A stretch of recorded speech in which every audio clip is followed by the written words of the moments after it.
Bonjour, je suis Madame Hélène Bagori, épouse Yokoli.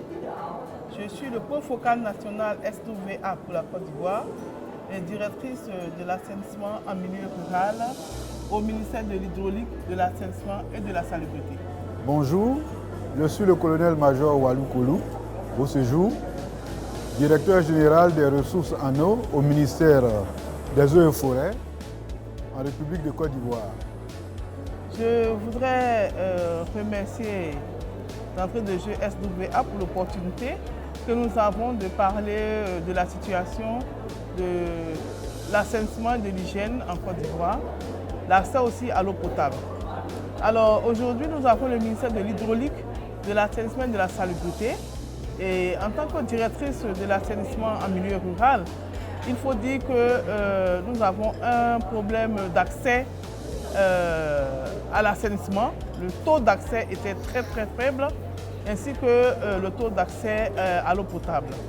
Alors le projet en question, c'est le projet d'accès à l'eau potable et d'assainissement. Et c'est un projet qui est financé par la Banque mondiale dans le cadre du programme de sécurité de l'eau pour tous les usages. Dans le cadre de ce projet, nous avons, avec les différents séminaires que nous avons eus avec SWA, nous avons su que nous pouvions profiter de ce grand financement pour expliquer la problématique et écrire des projets dans le cadre de l'accès à l'assainissement de base pour nos populations. Et grâce à ce financement, nous allons pouvoir travailler pour remonter l'accès à l'assainissement à travers un vaste projet de subvention de plus de 50 000 ménages vulnérables en milieu rural.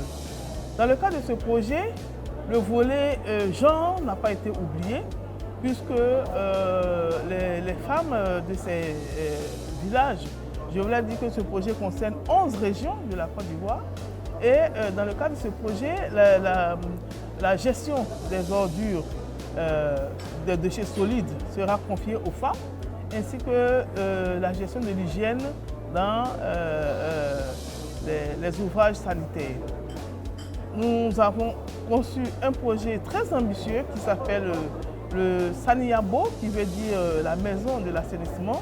Et c'est un projet où des mères éducatrices seront formées pour entretenir ces villages-là, pour gérer les problèmes liés aux ordures ménagères. Elles vont accompagner aussi la propreté, l'hygiène dans les toilettes qui seront conçues dans le cadre de ce projet. Il faut aussi dire qu'il y a aussi un volet important de construction de toilettes dans les écoles de ces localités, ainsi que dans les centres de santé. Donc voilà en gros ce programme qui va permettre quand même d'améliorer l'accès à ces populations qui vivent dans des situations précaires, parce que ce sont des populations vulnérables. Et je dis toujours que cette subvention est une bouffée d'oxygène et va vraiment améliorer l'accès durable à l'eau, à l'assainissement et à l'hygiène dans ces régions de la Côte d'Ivoire. Je vous remercie. Merci de me donner l'opportunité d'expliquer ce que nous pouvons faire ensemble. Dans le cadre du programme national de sécurité de l'eau pour tous les usages qui se déroule au nord de la Côte d'Ivoire, au-dessus du 7e parallèle, toutes les agences qui travaillent dans l'eau, dans le secteur eau, sont impliquées. Et donc, au niveau du ministère des Eaux et Forêts, nous sommes responsables de la gestion des ressources en eau. Et à ce niveau, nous sommes impliqués pour mettre en place la gestion intégrée des ressources en eau dans la partie nord de la Côte d'Ivoire, qui va s'étaler sur 11 régions au-delà du 7e parallèle et qui va permettre de faire de la mobilisation et de la protection des ressources en eau afin que tous les usages puissent être faits à partir de cette protection et cette sécurité de l'eau. Alors quand on parle d'usage, évidemment, on a le volet agricole, on a le volet industriel, on a l'adduction d'eau et également l'assainissement. Et puis, disons, l'eau pour l'élevage et les ressources halieutiques. J'en passe. Et donc, nous allons nous impliquer dans ce projet ensemble pour permettre aux populations du Nord d'avoir, comme on appelle, des dispositions de résilience en termes de développement, en termes, disons, d'adaptation au changement climatique et puis également en termes de résilience des populations en elles-mêmes. Parce qu'on se rend compte que c'est une population c'est une région qui en Côte d'Ivoire est une région beaucoup plus pauvre que les régions du sud. Et que pour permettre à ces régions de ne pas être tentées par l'aventure au niveau, comme on appelle, du radicalisme, il faut amener les populations à avoir des activités saines, à avoir, comme on appelle, des ressources pour vivre. Et il s'est trouvé que c'est par rapport à la sécurité de l'eau, à travers ce programme-là, que la Côte d'Ivoire veut intervenir avec l'appui de la Banque mondiale pour apporter un mieux-être aux populations de ces régions. Voilà un peu ce qui nous amène à travers ce programme à faire, comme on appelle, travailler en synergie tous les secteurs d'activité concernant l'eau. Parce que jusque-là, l'AGIR n'étant pas en place, le secteur de l'eau travaille vraiment de façon disparate, de façon individuelle, de façon sectorielle. Or, il faut que nous travaillions de façon intersectorielle pour être complémentaires et pour pouvoir agir de façon synergique. Je voudrais encore une fois dire merci à SWA. Et après la formation de l'USACA, où nous avons parlé de financement, de la recherche de financement, nous étions constamment en relation avec SWA. Et dès qu'il y a eu cette opportunité de financer le secteur, nous avons tout de suite été intéressés. Nous avons donc préparé des projets et nous avons approché le bailleur. Je veux dire qu'on avait déjà des avant-projets qui étaient déjà prêts et nous avons présenté ces projets qui d'ailleurs allaient exactement dans la vision de la Banque mondiale. Surtout que c'était un projet intégré où il y avait les populations vulnérables parce que nous sommes inscrits dans l'ODD 6.2.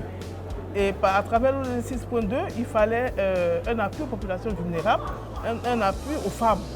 Et notre projet étant intégré, étant un projet d'accès à l'assainissement durable des communautés les plus vulnérables, un projet où la jeune fille serait prise en compte, où les femmes seraient prises en compte, comme je le dis, ce sont des mères éducatrices qui seront formées pour aider à maintenir la propreté dans les ouvrages de toilettes. Nous avons aussi intégré le volet déchets solides parce que dans nos régions, dans ces communautés-là, les déchets solides sont aussi un frein à la sécurité de l'eau des populations. Et nous avons intégré tous ces projets-là, toute cette thématique-là dans ce projet.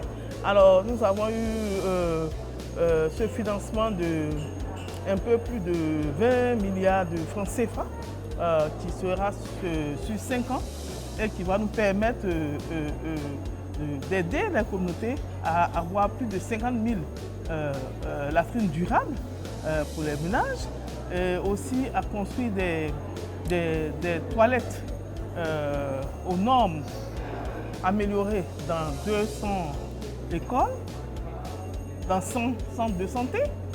Nous allons aménager des espaces pour les femmes, pour apprendre à entretenir les toilettes à travers des activités génératives de revenus, comme une petite unité de fabrique de savon. Parce que pour se laver les mains, pour rendre des ouvrages propres, il faut du savon. Et nous avons vu que dans ces localités-là, l'accès au savon était encore difficile. C'était de manière artisanale. Donc la Banque mondiale va nous aider à accompagner ces femmes-là dans ce sens. Donc je vous dis que je suis une directrice très heureuse qui voit toute cette thématique-là prise en compte, surtout le genre, surtout la petite fille, surtout la gestion des déchets.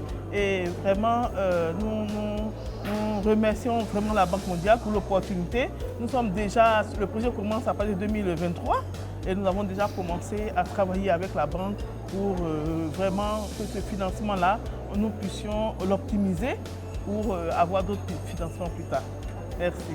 Je voudrais dire que ce projet dont nous parlons, la stratégie de sécurité de l'eau pour tous les usages, vient après un autre projet qui est en cours depuis plusieurs années en Côte d'Ivoire. C'est le projet de sécurité de l'eau qui a été mis en place grâce au leadership du ministre M. Laurent Tiagba, en son temps qui était ministre de l'hydraulique et qui a mis en place le projet d'adduction d'eau en Côte d'Ivoire et dans les zones urbaines. Mais on s'est rendu compte qu'à travers ce projet, il y a des problèmes. Surtout que dans la Côte d'Ivoire profonde, c'est-à-dire au nord, les réservoirs d'eau avaient des problèmes. Et ce qui fait qu'à certaines époques de l'année, il y avait la raréfaction de l'eau et qui ne permettait pas à certaines populations d'avoir de l'eau. Et donc on s'est rendu compte en se disant que pour régler le problème d'adduction d'eau, il fallait régler le problème de la mobilisation d'eau et de la protection de la ressource en tant que telle. Et donc c'est ce qui a permis de penser à ce projet qui va se mettre en place à partir de 2020, de 2023.